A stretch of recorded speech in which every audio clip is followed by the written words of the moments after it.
All right. Welcome to the Black House Podcast. I'm your host, Durrel K. Douglas. You're either joining on Facebook or YouTube. We were on Facebook last time. We're on Facebook and YouTube this time. Come on in. Come on in. Looking forward to this conversation that we're going to have. I see we have one viewer. If you are in the comments, if you are in the chat, go ahead and put a 1. This episode is going to be a Kamalamanon. A Kamala phenomenon. That's what seems to be happening across the nation. Everybody's talking about Kamala Harris and her ascent to the top of the Democratic Institute, at the top of the Democratic ticket. So we're going to talk about that. We're going to talk about these rallies that have happened.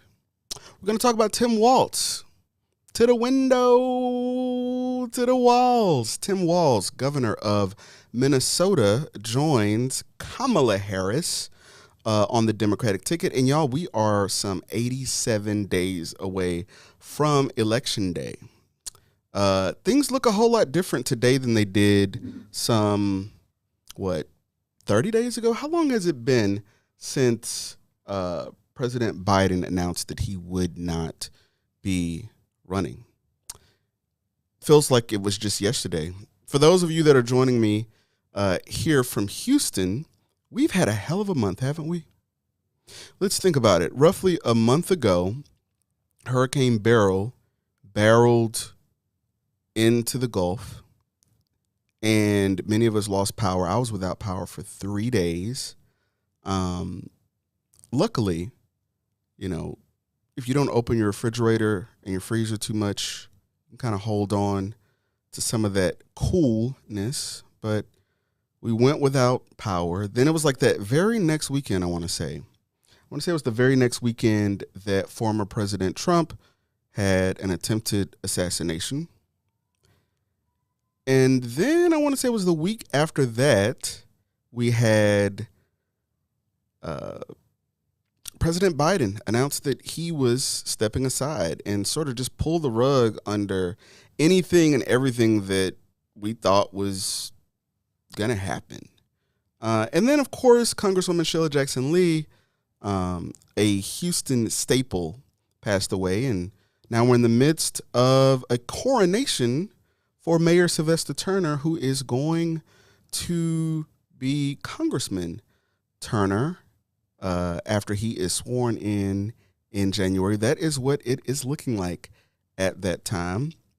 At this time, I don't know if we could we put up from last week? We had that list of the 6 people that were running last time. Mayor Sylvester Turner announced not too long, it wasn't even the funeral hadn't happened yet, that he was considering a run to replace Congresswoman Sheila Jackson Lee, the late Congresswoman Sheila Jackson Lee, at the top of the ballot. And from then on, it was sort of his race to lose. It is still his race to lose. I see we have 3 viewers. I want you to put 3 in the comments, if you will. We're also live on YouTube today. But yes, it is Mayor Sylvester Turner's race to lose. Mayor Turner has a lot of relationships here in the city of Houston. He has relationships in the legislature. He has relationships with elected officials. He's been in the game a long time, and we can sort of just get it over with. August the 13th, I looked through my crystal ball. I can pretty much tell you what is going to happen. He is going to win, unless something major happens, something major like if Erica Lee, the late Congresswoman Sheila Jackson Lee's daughter, who I read in a press release, was considering running for the unfulfilled term. So that press release is floating around, put out by Advantage Communications, I think it is. That is Linda Johnson's consulting firm, announcing that Erica Lee is considering filling the remaining term of Sheila Jackson Lee's race. Other people that have been working very hard, I know they've been working very hard because I've gotten calls from people who've gotten calls from these people. Amanda Edwards, former city council member Amanda Edwards, former council member Dwight Boykins,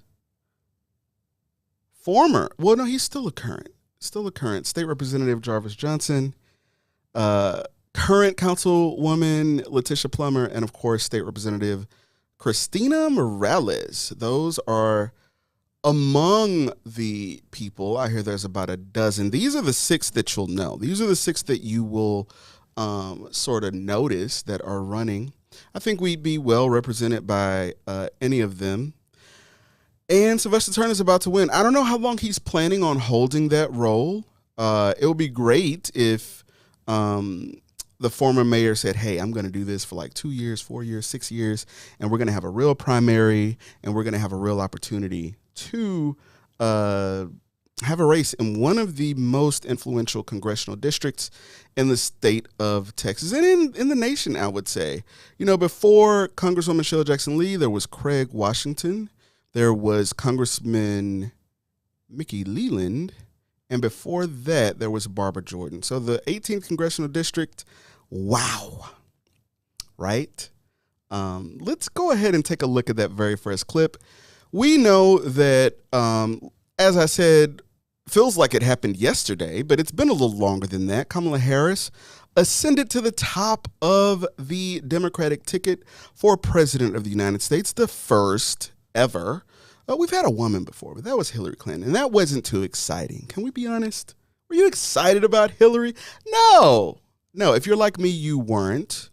A lot of people were like, oh, it's a woman. And I'm like, but do you want? Let me stop. Try not to get in trouble, but I have a feeling I'm going to get in trouble eventually. I'll hear about it. But yes, Kamala Harris at the top of the ticket. She's an AKA. She went to Howard. She's a Bison. And she's the first woman of color, first black woman, Indian woman, to run for this. Let's go ahead and put up this first clip. Let's take a look. You know what? If you want Donald Trump to win, then say that. Otherwise, I'm speaking. Boom. Pause it right there. Pause it right there. Pause it right there. Pause it right there. Pause it right there. If you can hear me, and if you're like me, you know what this look is. Let me tell you what's about to happen. America's about to get a black mother, right? We've had white fathers for some 200 years. We had a black father for a little bit. I have a black father, but there's something special about a black mother. And America, let me tell you, this look right here that Vice President Harris is giving, this look right here that she is giving is a look that I have seen so many times, right? Chewing gum or talking too loud in church. You got this look. Begging for fast food when we have food at home might get you this look. So America, buckle up, because having a black mother is a special thing.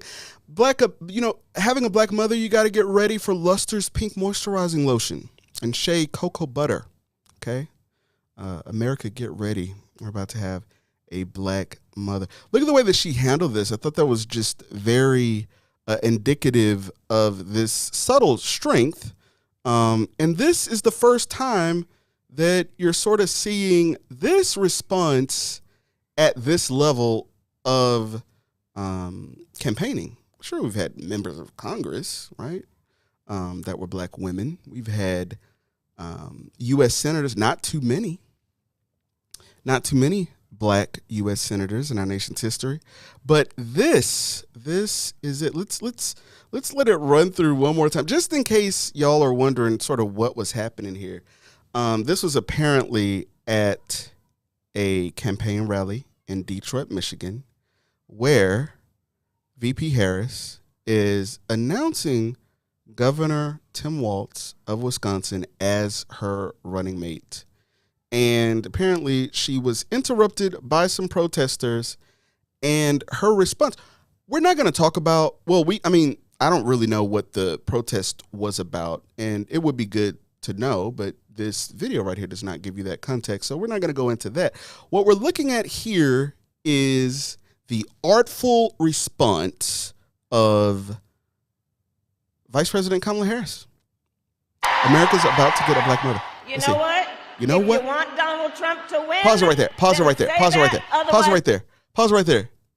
Pause it right there. That is such a black mother on the lexicon of black mothers. You know what?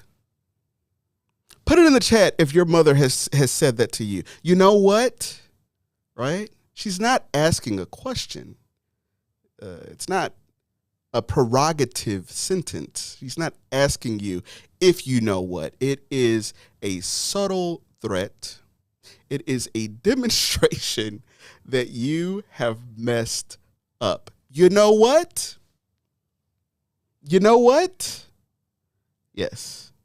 That, my friends, is the response. Let's go ahead and let it continue. I'm speaking.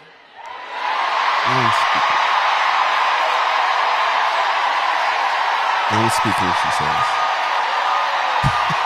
And the stare is we can go ahead and pause it there.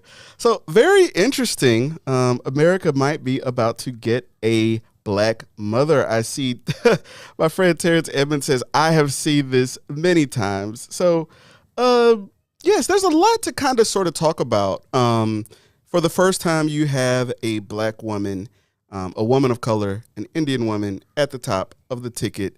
And I think we're going to have to handle this very delicately.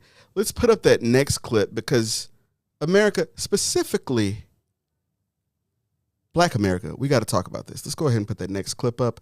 This happened at a rally. I want to say it was in Atlanta, very towards the top of the situation where Biden stepped aside and VP Harris stepped up. Let's go ahead and put this next video up. This one caused a little bit of a pause. Welcome the next Vice President of the United States, Tim Walz.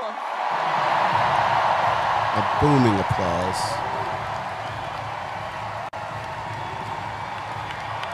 Booming applause for Tim Walz. Wow. If we could pause it right there for a second.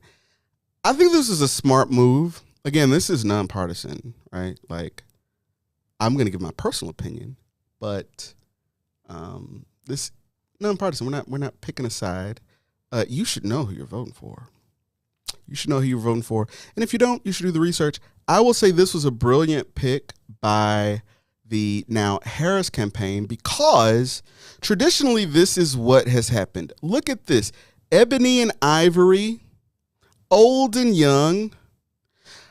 Metropolitan California, liberal Tesla drivers, right? Latte sippers, limousine liberals, right? Coupled with this guy right here, who reminds you sort of, who Tim Walz?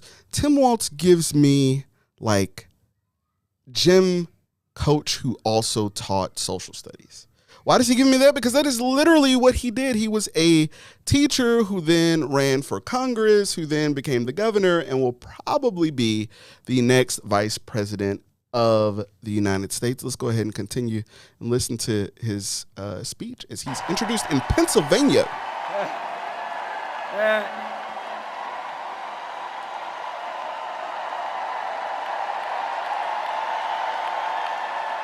Soaking it all in. Wow. Thank you, Philadelphia. Pause it right there. It's interesting that they were in Pennsylvania.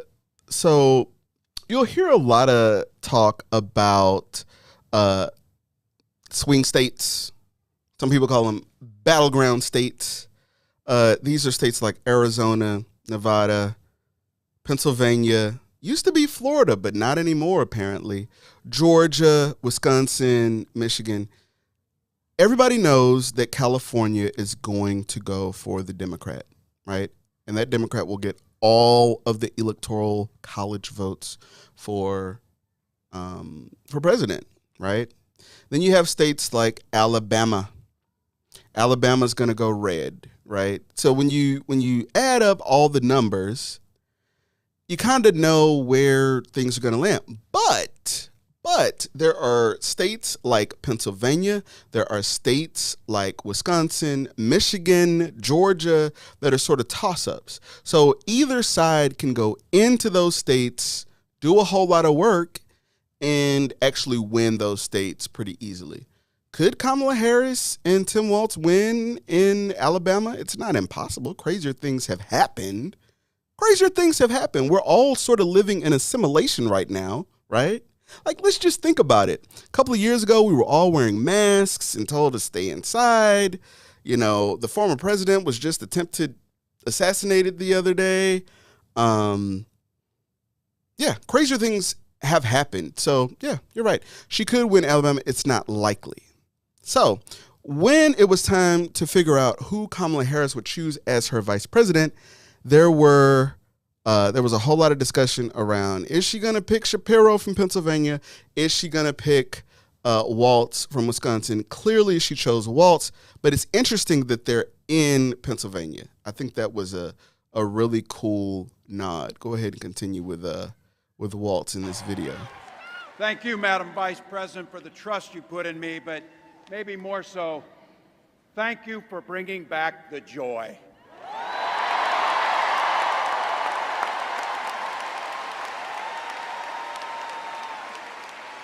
I'm thrilled to be on this journey with you and Doug, this incredible journey.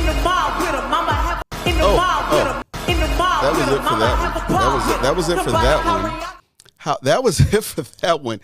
But while we're at it, let's go ahead and play that next clip because, we got to talk about this one. Let's go ahead and put that up. Put this next clip up here. We got to talk about this. We have to talk about this. This is worthy of a discussion. This is worthy of conversation here at the Black House Podcast. It's not showing. No picture. Okay. Well, if you haven't heard, let's try the other one. There should be another one in there. The one that was in there originally, and let's use that one because it's good enough. Yes, Megan Thee Stallion, the rapper slash let's see, what's the appropriate name? Let's see. Megan Thee Stallion is a performer, right? She's a rapper, right? And she performed at the Kamala Harris rally. And yeah, like really, really wild stuff. Here's what we really have to talk about as we approach this November election and what cannot happen, okay? As we're going to pull that video up, and we're going to pull it up in a second, I don't know about y'all, but it kind of like, at first I was like, oh, Megan, yeah. And then it was like, whoa, what are we doing? Because if you look back, let's go back 30 years. 30 years ago would have been, 1994? Yes, those born in 94 are turning 30. As a matter of fact, my brother, Devontae, is turning 30 this year. So 30 years ago, you would have never seen this right here that we're about to see. What's happening? What's happening? I'm a savage. Classy, ratchet, sassy, moody, nasty, hacking, stupid. What's happening? What's happening? I'm a savage. Vote for me here. I'm so happy to be here, Atlanta. We're about to make history with the first female president. The first black female president. Let's get this done, hotties. Hotties for Harris. Aye. Absolutely. So, we cannot allow ourselves to be sort of colored into this corner.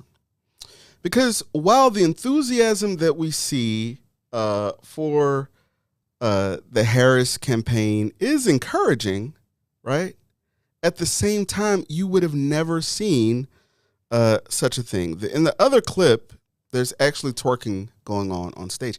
And let me make one thing clear. There's absolutely nothing wrong with twerking at, a club, right? Nothing wrong with that. Nothing wrong with twerking at your house party, right?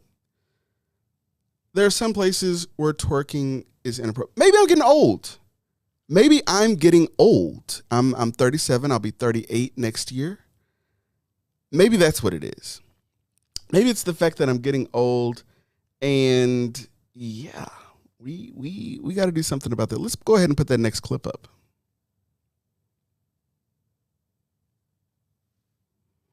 As we wait for that clip, I would love to hear what y'all think in the comments. Go ahead and light me up in the comments.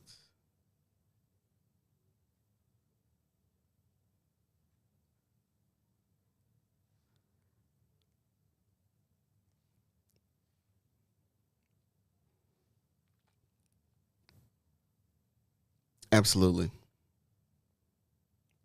So, yes, that's what we have to think about as we move forward.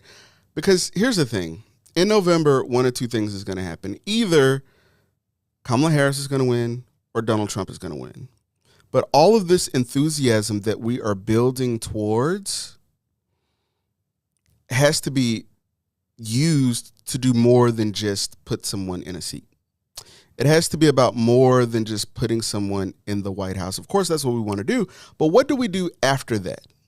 You, Garcia, without the glare, please. The commissioner has the floor. So I am registering my vote for it. Thank you, Commissioner. Thank you. And I'll continue asking Commissioner Garcia. So if he glares back, I'm sorry, Commissioner, but I'm going to ask you because I don't like assuming. Can we please get back to the people's work point of order from our county attorney's office? Why don't you instead help your colleague when somebody else is attacking her personally? Commissioner, of course, I assumed you'd voted yes. That's why I went to say unanimously, because that's what I do as Garcia. Point of order. The vote has been called. Can we move to the next one? Goodness, you guys. Can I suggest we I was saying it's a good answer. 5-0.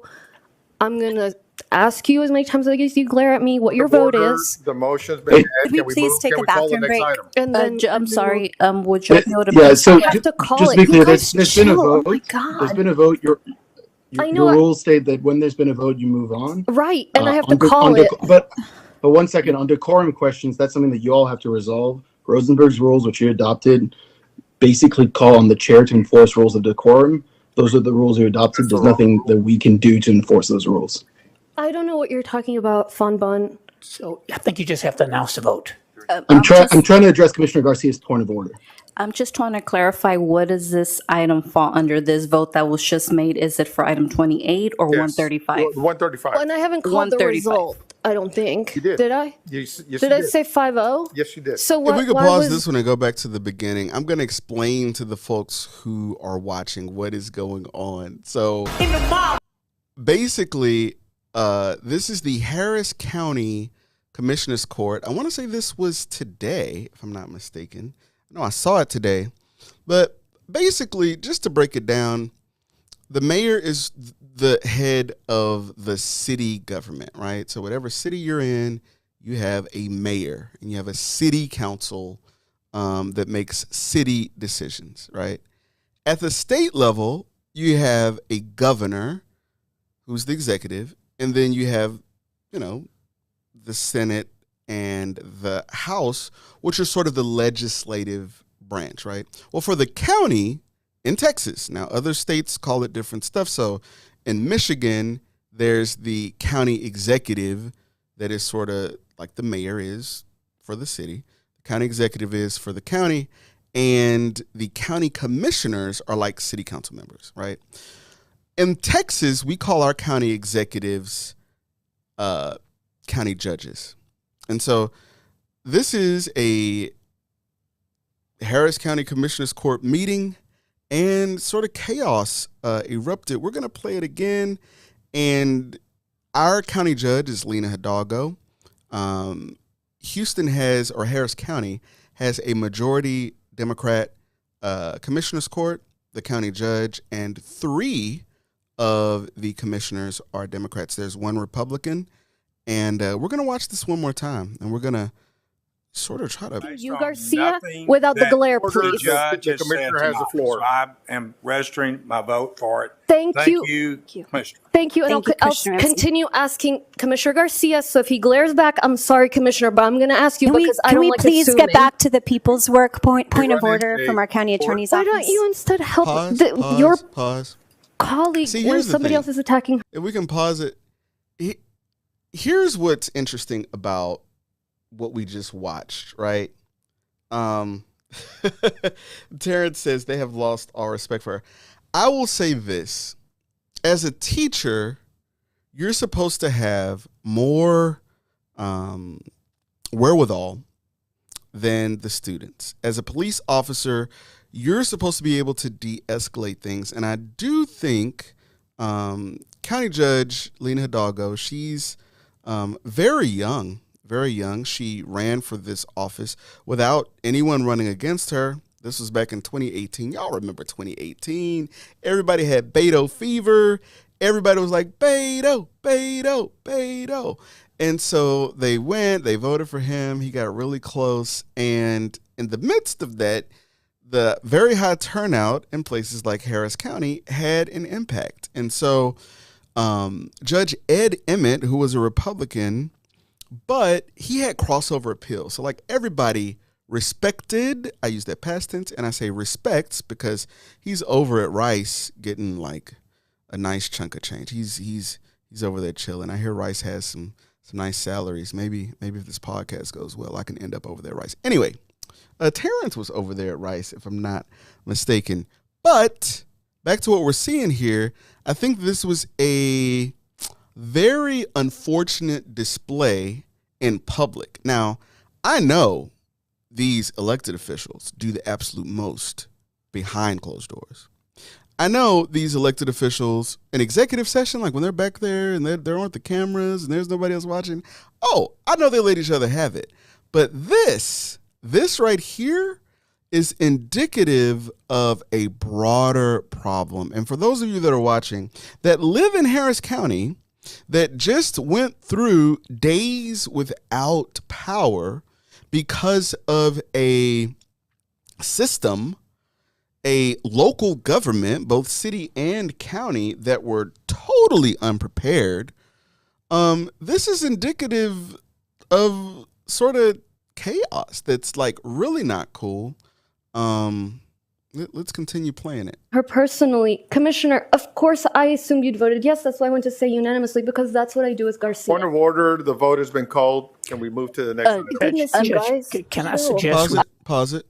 Now, I know I know two of the four people up there. So Commissioner Adrian Garcia used to be the sheriff of Harris County. And before he was sheriff, he was a city council member. So he sort of took the same path that current Sheriff Ed Gonzalez took. Your city council, and then you become sheriff. That's an interesting sort of pathway. And then now he's a county commissioner, right? County commissioners, of which there are 4 in Harris County, they're sort of like city council, but then they're not because they each have their own little fiefdoms. They have their own real budget. Like city council members in the city of Houston, being that we have what they call a strong mayor system. Our mayor is both. I'll relate it to church. Let's use that as an example. At church, your pastor is like the executive director. So he runs the day-to-day, but there's a board, a deacon's board, trustees, something like that, that actually govern the church. And they can vote him out, right? Or a school district where the superintendent runs the day-to-day of the school district. And, it's the school board that governs them, right? Well, in the city of Houston, the mayor is actually chairman of the board and CEO, right? So he's running the day-to-day, which means he's actually over the department, and he's chair of city council, which is really interesting. Now, here on the county commission, things are a bit different because each of their there's a whole lot of power. There are no term limits. People usually like stay in these positions until, let it continue playing. I would say it's a good answer. 5-0. I'm gonna ask you as many times as you glare at me what your vote is. The motion's been had. Could we please take a bathroom break? And then I'm sorry. Pause it for a second.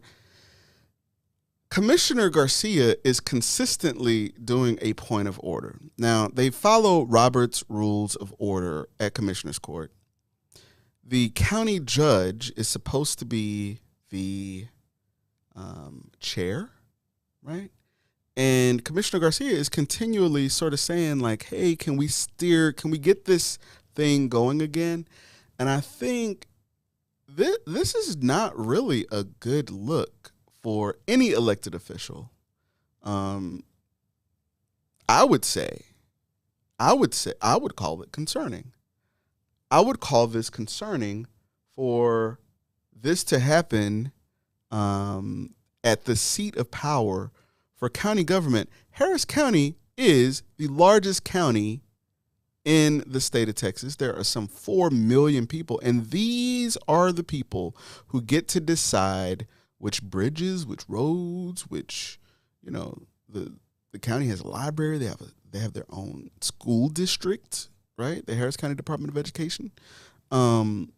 There's a lot. The engineering department. I mean, this is huge. This is the seat of the. This is the county, the largest county, the largest city in the state. Let's continue playing. Would you be able to? Yeah. So have to call just it. be clear, You there's guys been a chill. vote. Oh my God. There's been a vote. Your I know rules state that when there's been a vote, you move on. Right, and I have to Under- call under- it. But 1 second, on decorum questions, that's something that you all have to resolve. Rosenberg's rules, which you adopted, basically call on the chair to enforce rules of decorum. Those are the rules you adopted. There's nothing that we can do to enforce those rules. I don't know what you're talking about, Fun Bun. So Pause. Gavel out. Go to recess at that point, right? At that point, you have lost control and everybody needs to take a chill pill. So this is happening in public. If this is what is happening during Commissioner's Court, right? And I believe this was today, then, imagine what, happens behind closed doors. Very, very interesting. Continue. you just have to announce the vote. I'm trying to address Commissioner Garcia's point of order. I'm just trying to clarify, what does this item fall under, this vote that was just made? Is it for item 28? Pause. And I'm just trying to figure out how this is reality right now. How, Commissioner Ellis, who former state senator, before he was a state senator, he was a city council member. He's trying to steer this thing. He's trying to get this thing back in line. It has clearly gone off the rails. Continue. Or 135? 135. Well, and I haven't called the 135. result, I don't think. You did. Did I? Yes, Did I say 5-0? Yes, you did. So why was this whole We're moving problem on to the happen? next item now. So I just don't like this kind of rude behavior from males. I'm sorry, but I don't. So item 28, I'm not going to put up with it. I'm with sorry, the glaring, item- with not saying hello. He doesn't even look at me. Pause. Wow. Anybody ever been in 5th grade before? Anybody ever been in 5th grade? Fourth grade probably would be more appropriate. I think what we're seeing right now is a display of irrational, emotional, illogical reasoning on parade. Because to say this person doesn't even look at me, like, you're the most one of the most powerful people in the county. Get it together. Get it together. There's an expectation, as we saw earlier, with Vice President Kamala Harris, who paused, gathered herself, and gave a response worthy of someone who's running for president. And I think this response right here is not where you want to be. Terrence says she made it very clear she couldn't handle the office when she took a mental break. A lot of people said that. I think, mental health is very serious. Are y'all ready for an unpopular take? Can I give an unpopular take? You don't get to take mental breaks in certain capacities and still hold your office. I don't think so. I just don't. What would happen if the CEO of Google took a mental leave of absence? Not to say that mental health is not serious. So don't y'all, use this later when I run for something. He doesn't like mental health. That's not what I'm saying, right?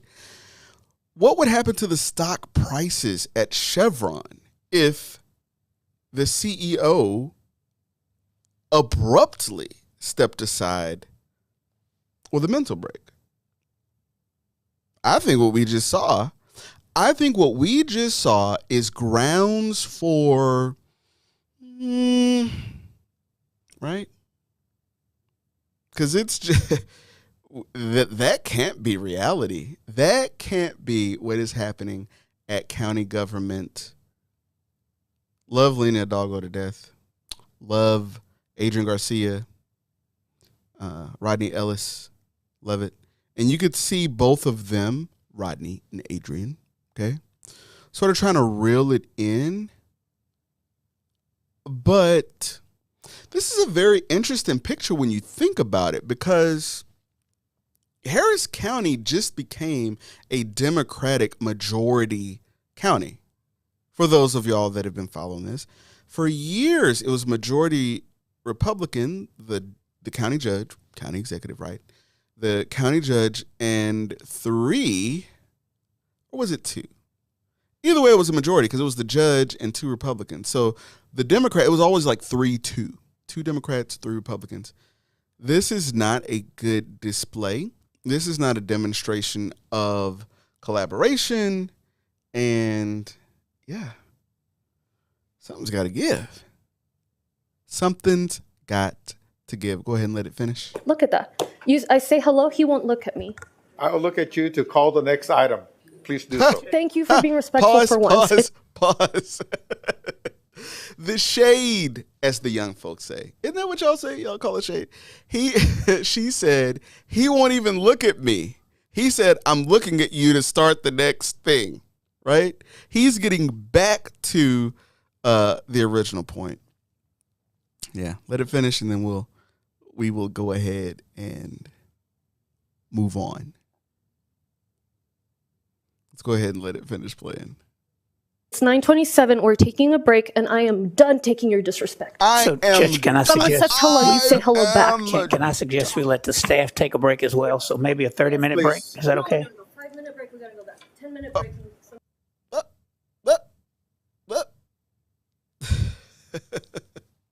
Wow.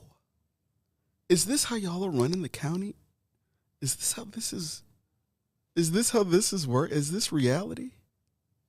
Anyway, this is the second time we've done this streaming thing. I absolutely enjoy it. I want y'all to know, last time we were here in this space, we were on for 2 hours, and it was totally unexpected last time. And this time too are not totally produced.